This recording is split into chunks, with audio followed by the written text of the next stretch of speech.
Hey everyone, welcome to the Wrestling Experience. where we are inconsolable after what we just witnessed. Yeah, I know. It was quite a pay-per-view, lots to unpack. Some Mm. happy moments, some sad, aka the main Some event. just one happy moment, really. Yeah, Just one. but hey, I'm Jazz, I'm Johnny.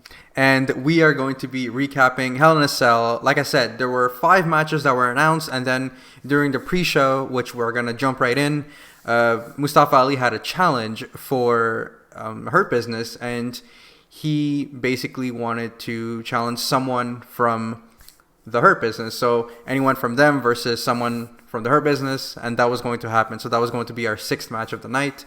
There was a 24/7 match as well. We had R-Truth versus Drew Gulak.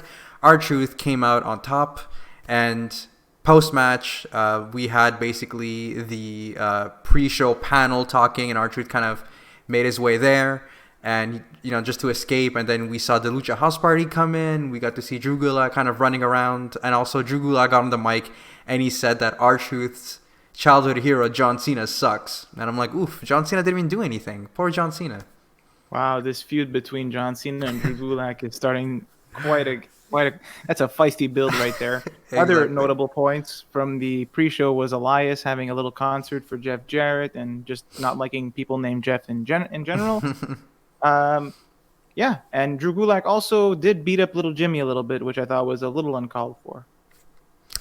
Well, we are going to go to the main show, and we kick it off with Roman Reigns versus Je Uso. And when we saw the confirmation, I kind of told you that I was really surprised that they were going with this first, with Roman Reigns being so used to being in the main event and on every show. It's a And good thing I didn't watch our episode of our predictions because we were so wrong about that. well, yeah, exactly. We were wrong about who, I guess which match we thought was going to start. We thought it was going to be Randy Orton versus Drew McIntyre with Drew retaining, but that didn't happen. But if we kind of go back to Roman Reigns versus Je Uso, there's a lot of trash talk at the beginning, but Roman Reigns takes control with the suplex. He's throwing Jay around, corner to corner. Jay does fight back, however. Like, we kind of see super kicks and everything like that, but everything that Jey Uso had, Roman Reigns had a spear, basically to answer back. And I remember at one point, Jey Uso takes a strap and he kind of hits Roman Reigns with a strap, but Roman Reigns kind of no-sells it at one point, hits another spear. And this is where he kind of attaches the strap onto Jay's arm. And he's playing mind games at this point with Jey Uso. He's kind of just nailing it with the strap. And basically, when Roman Reigns has the advantage, he's about to go for the Superman punch. Jey Uso actually reverses, and then he uses the strap as a weapon, and he wraps it around Roman's head, basically choking him out. And I'm like, oh my god, like, is the ref going to maybe like call it or something? But no, because this was an I Quit match, and Roman Reigns had to say I quit for the match to be over. Even But even if he was passed out, which he was, Michael he Cole reminded us that, sorry, too bad, got to figure something else out. He didn't say I quit. Yeah, Roman Reigns was down and out, and not only once but twice. I remember at one point he was really down, and then Jay kind of was worried as well, along with the referee, and then Roman kind of snapped out of it, and Jay kind of went back right, like quickly after. He kind of choked him out again, and again, like, so it was really nice to see that side of Jey Uso, and again, we knew what the outcome was going to be. Roman Reigns kind of just goes out now, and he's going ballistic. He's beating the crap out of Jey Uso. And even Paul Heyman is pleading. Paul Heyman is like, Jay, just say I quit. Do you know what I mean? And this The is ref where... was very aggressive too with his. Do you want to quit?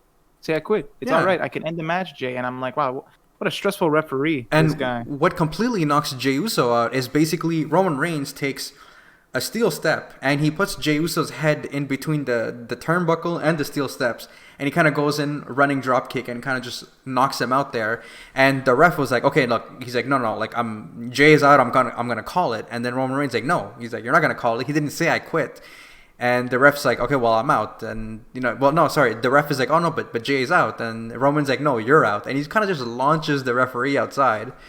That And was amazing. yeah, and then basically a second referee comes in, Adam Pearce comes in, lots of producers, they come in, but it doesn't stop Roman from basically taking the steel step. And as he's about to hit him with a steel step on a unconscious, Jimmy Uso comes in to his brother's aid. And this is where I thought that Roman just did some incredible acting. Jimmy Uso is pleading, and he's like, listen, whatever you're going through, we can fix this. We're family. We're here for you. Roman is now kind of laying on the ground, and he's crying. And he's like, I don't know who I am. And, Jimmy's like, listen, we got you. He gives his hands to Roman. Roman kind of, they kind of go hand in hand. And you can see, like, some sort of, like, brotherhood. Like, I guess Roman revisiting that and everything. But no. He takes his hand, he catches him in a submission, and they played us into the story where Je Uso said, I quit, so that Roman would let go of Jimmy, which I thought was beautifully done.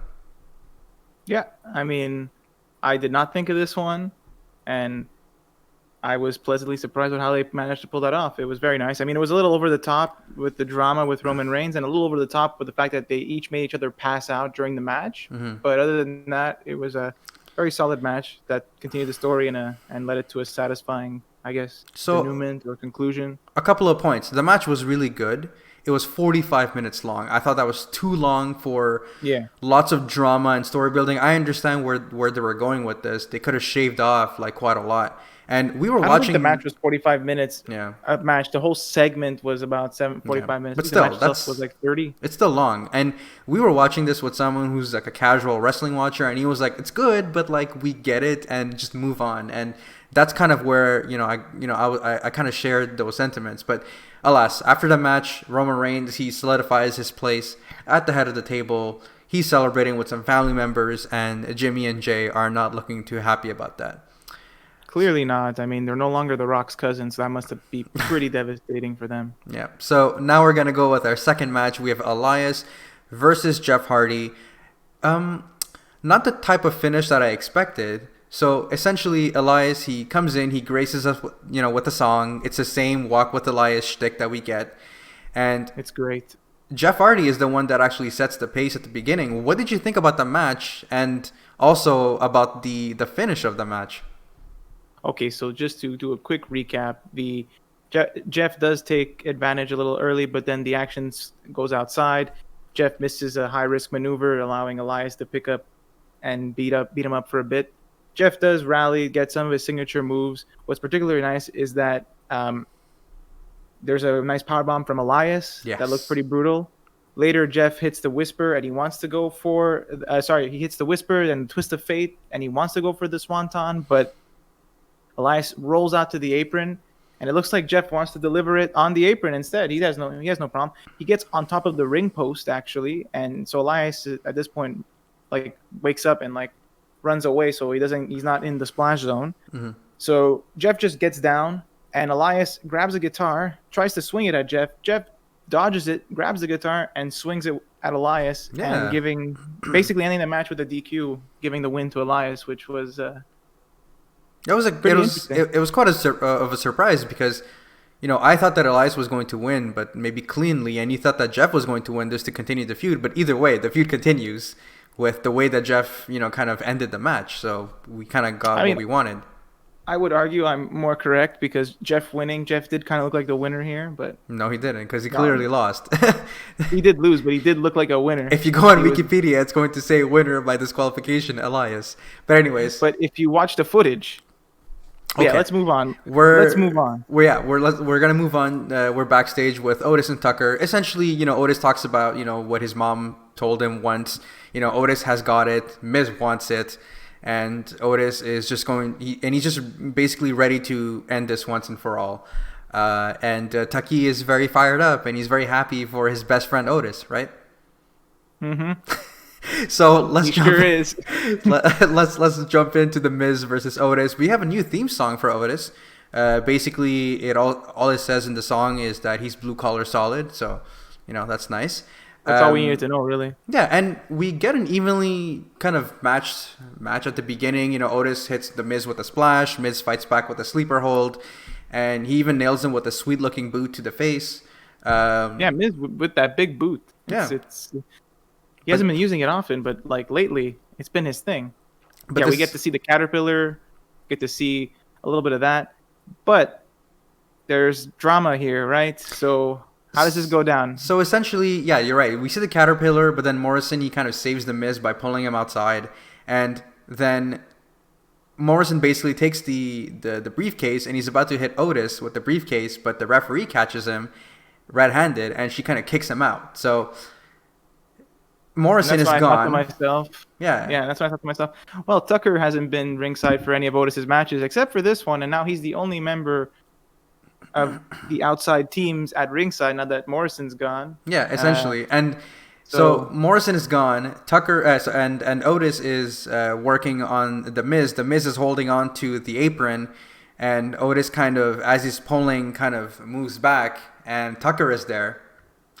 And Tucker smacks him with the briefcase. And then the Miz can't believe it. Shocked, yeah. We're shocked. Everyone's shocked. Yeah. And Miz wins. Miz is Mr. Money in the Bank.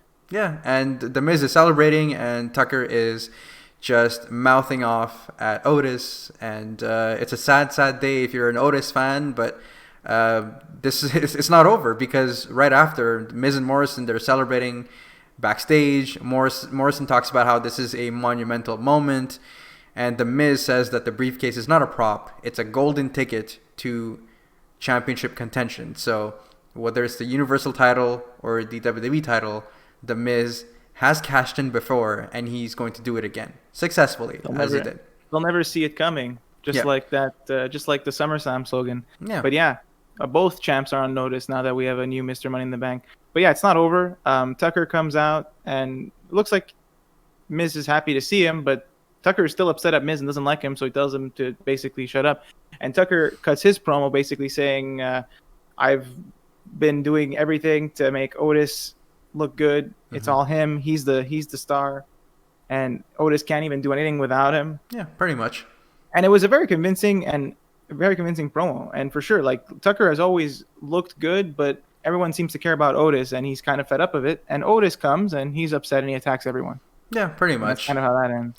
So next up, we have Sasha Banks versus Bayley. We can go beat by beat in this, but I think we'll be doing this match a disservice because there were so many incredible, amazing moments in this match. And when this match ended, we were kind of just talking to ourselves as we were watching it together, and we're saying that Randy Orton and Drew McIntyre, it's going to be hard for them to kind of one up the women, because this was match of the night. Absolutely, yeah. And I think the right person won this. But if we kind of go, like, there's a whole story being told. Like, Sasha does an incredible job at coming up with kind of unique combinations with, like, weapons and everything in a Hell in a Cell match. If you remember her match against Becky Lynch last year, it was the exact same thing. We saw things that we've never seen before with her and Becky, and it's the same thing, even this time, to her basically putting the kendo stick in between the steel steps and the cell. Although Sasha was the one that kind of got hit by that when Bayley kind of hit her with a what was the move? The springboard. Well, first she trips her into the kendo stick, thereby opening the whole throat injury and work the neck type of thing. And then there was an extra guillotine to round that out. So that's how Bayley gets in control early on in the match. And I think Sasha hits like 6 Meteoras in this match, but like they were all different. And they were all clever. Yeah, like I remember one of the best Meteoras was basically Bayley and Sasha at one point. They're playing tug of war with the table, right? So both of them are kind of outside, and they're both kind of, want to have advantage of the tables, but they're playing tug of war. Sasha kind of rams Bayley into the cell with the table, and basically Bayley is kind of resting on the cell, and you have like the table that's kind of on Bayley. Sasha, out of nowhere, she kind of runs, and she's running on top of the table, and she hits her with the Meteora, which I thought that was a beautiful sequence. And then at one point, Bayley sets up 2 chairs in the ring. She takes a ladder. She puts a ladder on those chairs. And she basically thought that she was going to hit Sasha Banks with that. But Sasha Banks was the one that actually kind of ran, jumped onto the ladder, and then hit the Meteora again on Bayley. So again, like there were so many cool moments. There were so many story beats. I remember at one point Bayley started working on Sasha's neck for a bit, and that was quite a story where basically she took a chair and she was kind of like ramming, and there were so many crazy good moments. And I think one of my favorites was Bayley kind of. She's like, I'm fed up of Sasha. I'm fed up of you. She puts her onto the ladder that was still being held by the two chairs. And then she takes a spray paint out of nowhere. And she kind of like spray paints an X on Sasha, kind of saying that like, she's done with her. But Bayley kind of goes for a top rope elbow drop with the chair, but she misses, unfortunately for Bayley. And I don't know, man. Like there was even a spot with like a fire extinguisher where like Sasha kind of like just sprays Bayley with the fire extinguisher, and Bayley like wants to escape. Like Bayley has had enough. But again, I think that there were so many great moments. Like it's just kind of hard to kind of remember every single thing because they gave them about 35 minutes as well, right? Yeah, there was a great spot where Bayley returns the favor with like a sunset powerbomb into the corner, but there was a chair set up and that looked really brutal. Bayley does waste a little bit of time trying to tape two kendo sticks together, which didn't really work out. Weird, and then when she went back to see Sasha, she got the fire extinguisher to the face. The ending sequence, you described it a bit with the spray paint and everything. There was the elbow onto the ladder. Sasha Banks also tries to do a frog splash, but Bayley grabs the chair, so she splashes Bayley with the chair in between. So that kind of hit both of them. The chair does play a role in the end, of course, because it's what started this whole thing. Sasha's able to like lock in a bank statement with the chair around Bayley's neck, and she uses her foot to stomp on the foot of the chair to add additional pressure, basically crushing her neck every single time. And that's what makes Bayley taps out. And that was like a very clever way to finish this match. And the one thing that I guess we forgot to mention was like this chair played a role because when Bayley came out, Bayley had that chair and the chair said 1-0, right? Because Bayley kind of wanted to remind Sasha that she beat her once. And as Bayley was going to bring the chair and the cage was lowering, the cell was lowering, Sasha kicked it out and the chair kind of unfortunately made it outside and the cell kind of lowered completely. And there was a lot of that. A lot of weapons that were used and then thrown onto the cage by Sasha. At one point she javelins a kendo stick toward commentary, which was kind of funny. But that chair did get back into the cage because it was very close to the door because I don't know how it got there. I think the ref kicked it in, But I think it was very poetic that chair ended up being Bayley's demise because Bayley again is going for a Bayley to belly, but this time around she's wrapping up Sasha with the Bayley to belly, but the chair's right behind, so she was going to do the move and have Sasha take the bulk of the impact. But this is where you're right. Like Sasha reversed it. She wrapped Bayley's head around the chair and then she put her in a bank statement again. And I think the finishing touch was that Sasha was kicking the chair, kind of putting pressure onto Bayley's neck, and Bayley had no choice but to tap out. And Sasha is your new SmackDown Women's Champion. Finally, Bayley's reign is over. It was a great reign, but Sasha well-deserved win, and she looks really good with that blue title. Blue hair, blue title. They just match. Yeah, can't wait to see how that develops. I think Bayley might be taking a little break. Who knows? We'll see. Yeah. Maybe not, but that's something to be excited for. Yeah. Now we have our match that wasn't actually a match, right? Is it an exhibition then? Well, it is a match, but so we have there's a promo beforehand, right? They're Her Business, they're backstage, and Charlie's basically wondering if they decided on, Mustafa Ali's offer. MVP basically, he's like, yeah, of course we did, but he's like, he wanted to kind of add something to it. He's like, we're not greedy, we're driven. Yes, we are driven by profit, but we're also driven by our intense passion for delivering excruciating pain.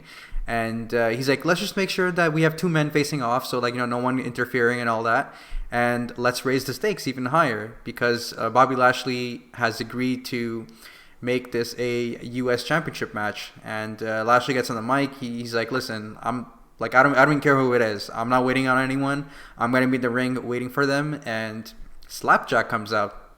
He gets a nice retribution graphic too, which is nice to give the company that hired them, even though they want to destroy the company from within. They still get a fancy graphic, which is cool. Yeah, Why not? and this was basically Lashley dominating, right? Yeah, like it Lashley starts strong. Slapjack does get some clever, sneaky attacks. Like a Sort of nice cannonball, I cannonball think. into Yeah. the corner, a couple of kicks, like nothing too crazy. Eventually, Lashley takes over with pure power slams, the almighty spinebuster, and a hurt block. Basically, ends the match. This was very short. So Retribution looks chumped out again. And wait, there's actually more, and they get more chumped out because they do attack Bobby Lashley. We have pretty much everyone, even Mia Yim's character was there. I forget what her alter ego is, but Mace T-Bar and Mustafa show up. The rest of the Hurt Business comes down, and my God, did they all look like jokes. Bobby Lashley kind of beat up both. Like they were Mace and T-Bar were gonna go for like a double choke slam, and Bobby Lashley's able to get out of it by himself.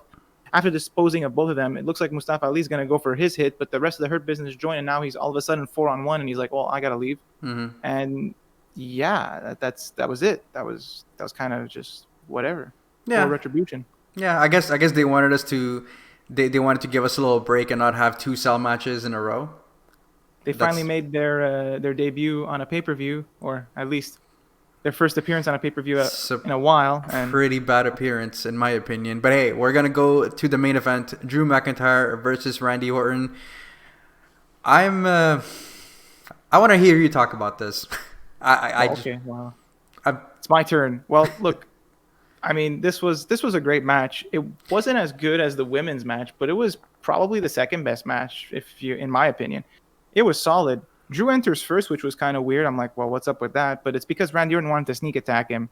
And Drew saw it coming, and they fight outside the cage before the match even starts for a while, which is pretty cool. They get into the cage, and it's all Drew for the first bit of the match. He's just destroying him, and it's oddly erotic a bit sometimes too. Some of the grunts and talking to each other, like I'm gonna make you pay and all that stuff. Well, like also the fact that like his mouth is like so close to his ears, and he's like whispering sweet nothings. They're whispering into each other's ear, and it's like I'm gonna hurt you and whatever. And I'm like, oh, all right. Eventually. And I feel like the only knock on this match is like the way the pacing. Drew beats Orton for quite a while before Orton like decides to fight back, and he fights back with like I believe a Claymore attempt is missed. He hits him in the leg with a chair, and then immediately starts going after the jaw, which is the focal point of Randy Orton's offense. And now we have basically the reverse experience where Orton is dominating Drew, and it's erotic, and they're talking to each other, whispering, and some of the lines were pretty brutal too. I think Randy Orton said something like, "I just see a big tough Scotsman getting beat up," which was. But Randy Orton was also really smart though, and basically you knew that he was kind of like the veteran of the game because at one point when Drew McIntyre was getting back into the ring, Randy Orton kicked the ropes, which low blowed Drew McIntyre, and he hit him with the vintage Orton DDT. I thought that was a pretty good spot. Yeah, that was cool. So eventually Drew does actually kick out at one and start picking up the pace. And then that's when it looks like Randy Orton's going to be at a disadvantage again. Until then, that's how he kind of gets out of it. He kicks the rope, and then it's a low blow and invertedly. Eventually, Randy Orton decides he's just going to bolt cut the lock and leave. He's done. Drew chases him. I'm not sure why, but I guess I understand because Drew's a fighting champion. Mm-hmm.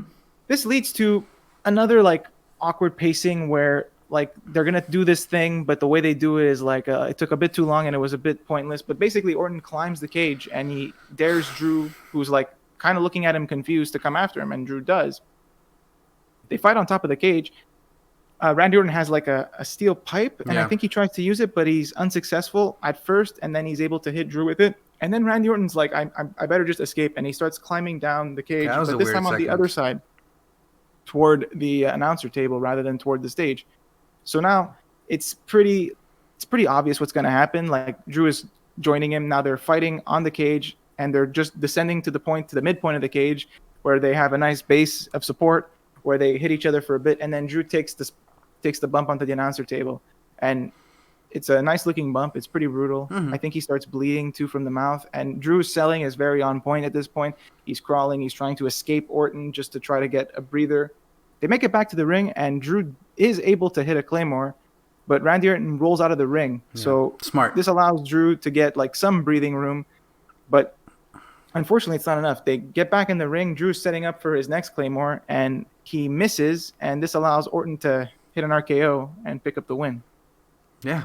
So Yeah, so it's a sad day for us all. And I'm just like, Miz, come cash in, please.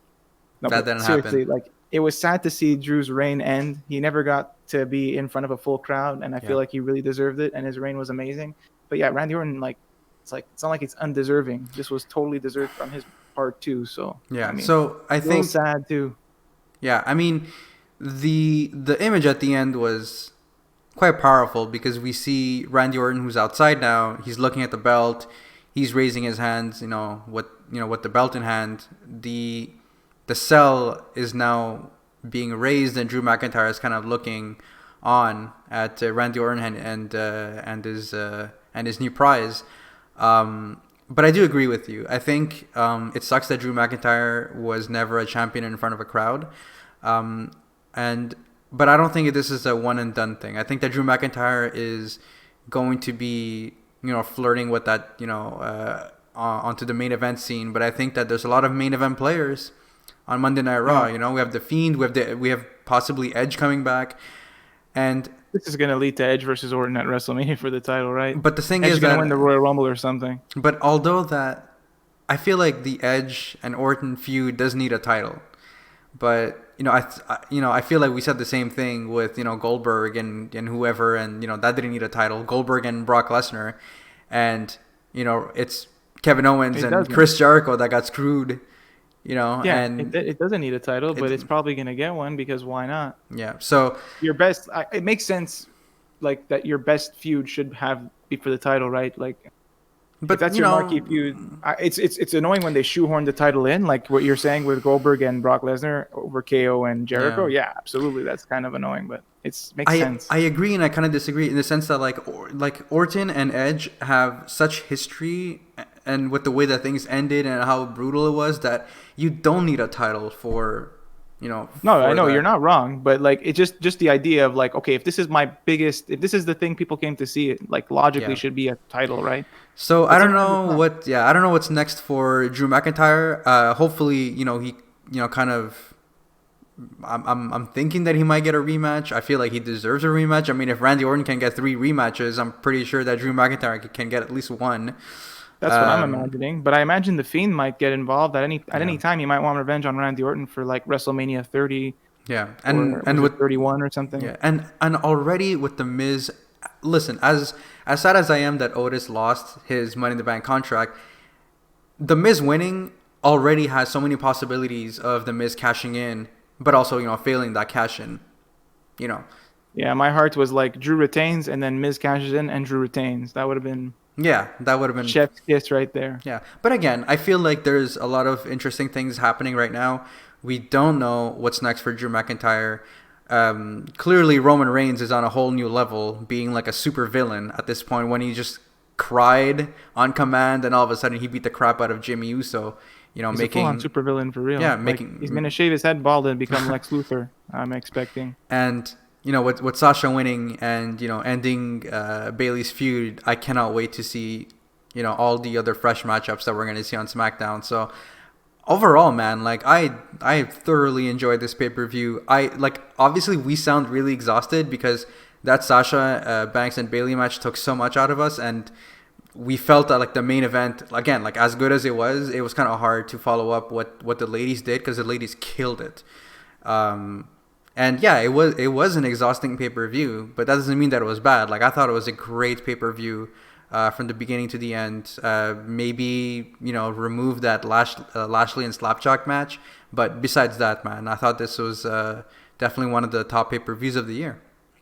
Absolutely, yeah. Like there's like moments that I am unhappy with, but it's not because it was bad. It was just because it's sad to see certain things change. Mm-hmm. But the pay-per-view was very solid, very good overall.